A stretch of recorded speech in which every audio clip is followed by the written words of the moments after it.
നമസ്കാരം, മലയാളി വാർത്തയിലേക്ക് സ്വാഗതം. ജൂലൈ 16 ഒരാഴ്ചയുടെ ഇനി മാത്രമാണ് ബാക്കിയുള്ളത്. യമനിൽ മലയാളി യുവതിയായ നിമിഷപ്രിയയുടെ വധശിക്ഷ നടപ്പാക്കാൻ പബ്ലിക് പ്രോസിക്യൂട്ടർ ഒപ്പുവെച്ചെന്ന വാർത്ത മനുഷ്യസ്നേഹികളായ മുഴുവൻ പേരുടെയും മനസ്സിനെ മരവിപ്പിക്കുന്നുണ്ട്.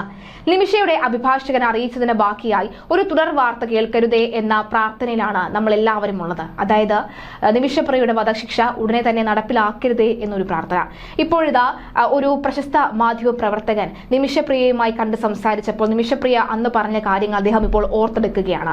അദ്ദേഹത്തിന്റെ ആ വാർത്ത നമുക്കൊന്ന് നോക്കാം. യമൻ പൗരനെ കൊലപ്പെടുത്തി എന്ന കേസിൽ 2020 ജൂലൈയിൽ നിമിഷപ്രിയ വധശിക്ഷയ്ക്ക് വിധിക്കപ്പെട്ടെങ്കിലും അതൊരു മനുഷ്യാവകാശ പ്രശ്നമായി ഉയർന്നു വരുന്നതും സേവ് നിമിഷപ്രിയ ആക്ഷൻ കൗൺസിൽ രൂപീകരിക്കപ്പെടുന്നതുമെല്ലാം നിമിഷപ്രിയയുമായുള്ള അഭിമുഖം പ്രസിദ്ധീകരിച്ചതിന് പിന്നാലെയാണ്. നിമിഷപ്രിയയുമായി നടത്തിയ അഭിമുഖത്തെക്കുറിച്ച് ഓർക്കുകയാണ് കൊച്ചി റിപ്പോർട്ടറായിട്ടുള്ള സിബി നിലമ്പൂർ എന്ന അദ്ദേഹത്തിന്റെ വാക്കുകൾ നമുക്കൊന്ന് നോക്കാം. സിബി നിലമ്പൂർ എന്ന് പറയുന്ന അദ്ദേഹം മറ്റൊരു വളരെ പ്രധാനപ്പെട്ട ഒരു മാധ്യമ ഫീൽഡിലെ ഒരു റിപ്പോർട്ടറാണ്. അദ്ദേഹത്തിന്റെ ഓർമ്മ എന്ന് പറയുന്നത് നിമിഷപ്രിയയുമായി ബന്ധപ്പെട്ട വാർത്തകൾ കേൾക്കാനും വായിക്കാനും ആഗ്രഹിക്കുന്ന എല്ലാവരുടെയും ഒരു മനസ്സിൽ ഏൽക്കുന്ന ഒരു കാര്യം തന്നെയാണ്. 20 വർഷം നീണ്ട മാധ്യമ പ്രവർത്തനത്തിന്റെ ഏറ്റവും സങ്കടത്തോടെ ചെയ്ത അഭിമുഖം റിപ്പോർട്ടുകളിൽ ഒന്നാണ് 2020 ഓഗസ്റ്റിൽ നിമിഷപ്രിയയുമായി ഉണ്ടായത്. വധശിക്ഷയ്ക്ക് വിധിക്കപ്പെട്ട ജയിലിൽ കഴിയുന്ന ഒരാളുമായി വീഡിയോ കോൾ ചെയ്യുന്ന ഒരു അനുഭവം ആദ്യമായിട്ടായിരുന്നു. ഇതിനായി വഴി തുറന്നതാകട്ടെ മലപ്പുറം സ്വദേശിനിയും അഭിഭാഷകയുമായ സുധാ മഞ്ചേരിയുടെ ഒരു ഫോൺ കോൾ വഴിയാണ്. കേസിനെ കുറിച്ച് കൃപ മരിയ എന്ന പ്രവാസി യുവതി ചെയ്ത ലൈവ് വീഡിയോ ശ്രദ്ധയിൽപ്പെടുത്തിക്കൊണ്ടായിരുന്നു ഈ വിളി.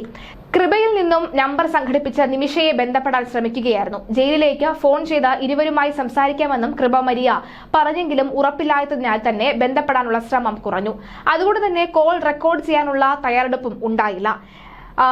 അതുകൊണ്ട് തന്നെ അന്ന് നിമിഷപ്രിയ പറഞ്ഞ കാര്യങ്ങൾ റെക്കോർഡായി കയ്യിലില്ല. യമൻ പൗരനെ കൊലപ്പെടുത്തിയ കേസിൽ നിമിഷപ്രിയയുടെ വധശിക്ഷ ജൂലൈ 16 നടത്താൻ പോവുകയാണെന്നാണ് നിശ്ചയിച്ചിരിക്കുന്നത്. പലതവണ ഫോണിൽ ബന്ധപ്പെടാൻ ശ്രമിച്ചെങ്കിലും സാധിക്കാതെ ഉച്ചഭക്ഷണത്തിന് വീട്ടിലെത്തുമ്പോഴായിരുന്നു മിസ് കോൾ കണ്ട് നിമിഷയുടെ വിളി തിരിച്ചെത്തുന്നത്. ബോട്ടിയം പോലെ ഒരു ആപ്പിലായിരുന്നു കോൾ വന്നത് എന്നാണ് ഓർമ്മ. അതും വീഡിയോ കോൾ. അരമണിക്കൂറോളം നീണ്ട സംഭാഷണം റെക്കോർഡ് ചെയ്യാൻ ശ്രമിച്ചെങ്കിലും സാധിക്കാതെ പോയി. പകരം കിട്ടിയത് ഏതാനും സ്ക്രീൻഷോട്ടുകൾ മാത്രം. അന്നെടുത്ത ഏതാനും സ്ക്രീൻഷോട്ടുകൾ പിന്നീട് വാർത്തകൾക്കൊപ്പം ഉപയോഗിച്ചിട്ടുമുണ്ട്. സംസാരത്തിനിടെ 8 വയസ്സുകാരിയായ മകൾ നിയ വന്ന് ഫോണിലേക്ക് എത്തി നോക്കുകയും ചെയ്തു. പിന്നെ അവളോടായി കുറെ നേരം സംസാരം. വളരെ ശാന്തഭാവത്തിൽ മാത്രം സംസാരിച്ച നിമിഷയിൽ മരണം മുന്നിൽ കാണുന്നതിന്റെ ഭീതി നിഴലിച്ച് കാണാമായിരുന്നു. ഏറെ നാളായി കാണാനാകാത്ത സ്വന്തം മകളെ ഓർത്തിട്ടാവണം നിമിഷ കുറെ നേരം അവളോട് സംസാരിച്ചു. വിശേഷങ്ങൾ ചോദിച്ചു. ഇപ്പോഴും നിമിഷയുടെ വാർത്തകൾ വരുമ്പോൾ അന്ന് സംസാരിച്ച ആന്റിയല്ലേ, അയ്യോ അവര് മരിക്കേണ്ടി വരുമോ എന്ന് മകൾ സങ്കടപ്പെടുന്നത് കാണാനുണ്ടായിരുന്നു. അത് വേണ്ടി വരില്ല, മരിക്കാതിരിക്കാൻ എല്ലാവരും ശ്രമിക്കുന്നുണ്ടെന്ന് പറയുമ്പോഴാണ് അവൾക്ക് ആശ്വാസമാകുക. എന്തുകൊണ്ട് ഞാൻ കൊലപാതകയായി എന്നാണ് നിമിഷ പറയുന്നത്. നിമിഷ തന്നെ പറഞ്ഞത് അതുവരെ ക്രൂരമായ കൊലപാതകം നടത്തി പിടിക്കപ്പെട്ട് ജയിലിലായ നിമിഷപ്രിയയെ കുറിച്ചായിരുന്നു വാർത്തകൾ ഏറെയും. എന്തുകൊണ്ട് താൻ കൊലപാതകയായി എന്ന് നിമിഷ തന്നെ വിശദീകരിക്കുന്നതായിരുന്നു അന്ന് പ്രസിദ്ധീകരിച്ച അഭിമുഖ റിപ്പോർട്ട്. ഒരു യുവതി എന്ന നിലയിൽ അനുഭവിക്കാവുന്ന എല്ലാ ക്രൂരതകളും സുഹൃത്തായി സഹായിക്കാൻ എന്ന പേരിലെത്തിയ ഒരാളിൽ നിന്ന് ഉണ്ടാകുന്നു. അതിൽ നിന്ന് രക്ഷപ്പെടാൻ നടത്തിയ ശ്രമങ്ങളെല്ലാം വിഫലമാകുക, അയാളെ മയക്കിക്കിടത്തി രക്ഷപ്പെടാനുള്ള ശ്രമത്തിനിടെ മരിച്ചെന്ന് സംശയിച്ച് കൊലപ്പെടുത്തേണ്ടി വരിക, ഒടുവിൽ ഈ നുറുക്കി കഷ്ണങ്ങളാക്കി ഒളിപ്പിച്ച് രക്ഷപ്പെടാൻ നടത്തിയ ശ്രമം വിഫലമാവുക, എല്ലാം അവർ വിശദീകരിച്ചു. ഇതിനെല്ലാം സഹായം ചെയ്ത സഹപ്രവർത്തകയാകട്ടെ നിമിഷയ്ക്കൊപ്പം ജയിലിൽ ശിക്ഷയിലുമാണ്. കുറ്റപ്പെടുത്തിയിരുന്നവർ പലരും നിമിഷ അനുഭവിക്കേണ്ടി വന്ന ദുരിതം വായിച്ച് തലയിൽ കൈവച്ചുപോയി. ഇതിനിടെ എറണാകുളത്ത് ഒരു വീട്ടിൽ ജോലി ചെയ്ത് ജീവിച്ചിരുന്ന നിമിഷയുടെ ഭർത്താവിന്റെയും അമ്മയുടെ അഭിമുഖവും തുടർച്ചയായി വന്നു.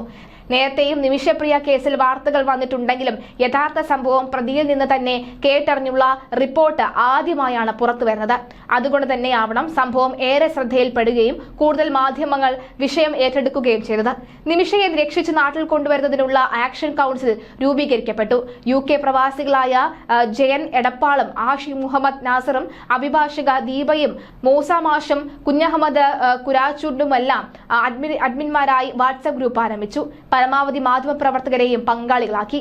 കോവിഡ് കാലമായിരുന്നാൽ തന്നെ ഇടയ്ക്കിടെ ഓൺലൈൻ മീറ്റിംഗ് നടത്തി പദ്ധതികൾ തയ്യാറാക്കുന്നതും പതിവായി. പ്രവാസികൾ പലരും സഹായ ഹസ്തവുമായി മുന്നോട്ട് വന്നു. കേന്ദ്ര തലത്തിൽ നിന്നുള്ള ഇടപെടൽ മുതൽ ഉണ്ടായെങ്കിലും എവിടെയൊക്കെയോ എന്തൊക്കെയോ പാകപ്പിഴകൾ നിലനിൽക്കുന്നുണ്ടായിരുന്നു. സഹായം വാങ്ങിത്തരാമെന്ന വാഗ്ദാനം നൽകി ചിലർ പണം തട്ടിയതാകാമെന്ന സംശയം വരെ ഇതിനോടകം തന്നെ ഉയർന്നെങ്കിലും ഔദ്യോഗിക വിശദീകരണങ്ങളൊന്നും തന്നെ പുറത്തു വന്നിട്ടില്ല. യമൻ സനയിലെ ജയിലിൽ വധശിക്ഷയ്ക്ക് വിധിക്കപ്പെട്ട് മരണം കാത്തു കഴിയുന്ന പാലക്കാട് കൊല്ലങ്കോട് സ്വദേശിനി നിമിഷപ്രിയയുടെ വാട്സ്ആപ്പ് ഡിപിയിൽ ഒരു ഉദയസൂര്യന്റെ ചിത്രമാണ്. ജീവിതത്തിൽ ഇനിയും ഒരു പ്രഭാതം ഉദിച്ചുയരുമെന്ന പ്രതീക്ഷ നിറഞ്ഞ ചിത്രം. എപ്പോൾ വേണമെങ്കിലും ഈ പട്ടാളക്കാർ വന്ന മരണത്തിലേക്ക് വിളിച്ചുകൊണ്ടു പോകാം. മനസ്സിൽ നിറയെ ഭീതിയുണ്ടെങ്കിലും എവിടെ നിന്നെങ്കിലും തനിക്കായി ഒരു ശുഭവാർത്ത എത്തുമെന്ന പ്രതീക്ഷയിലാണ് നിമിഷപ്രിയ. സത്യത്തിൽ ആ പ്രതീക്ഷയിലാണ് മലയാളികൾ എല്ലാവരും. ഏറ്റവും കൂടുതൽ പ്രതീക്ഷ ആ കുടുംബത്തിൽ തന്നെയാണ്, ആ ഭർത്താവ് തന്നെയാണ്, ആ മകൾ തന്നെയാണ്, ആ അമ്മയ്ക്ക് തന്നെയാണ്. സത്യത്തിൽ നിമിഷപ്രിയയ്ക്ക് ഏതെങ്കിലും ഒരു തരത്തിൽ ഒരു രക്ഷപ്പെടലുള്ള സാധ്യത ഉണ്ടാകട്ടെ എന്ന പ്രാർത്ഥനയാണ് ഇപ്പോഴും ഉള്ളത്.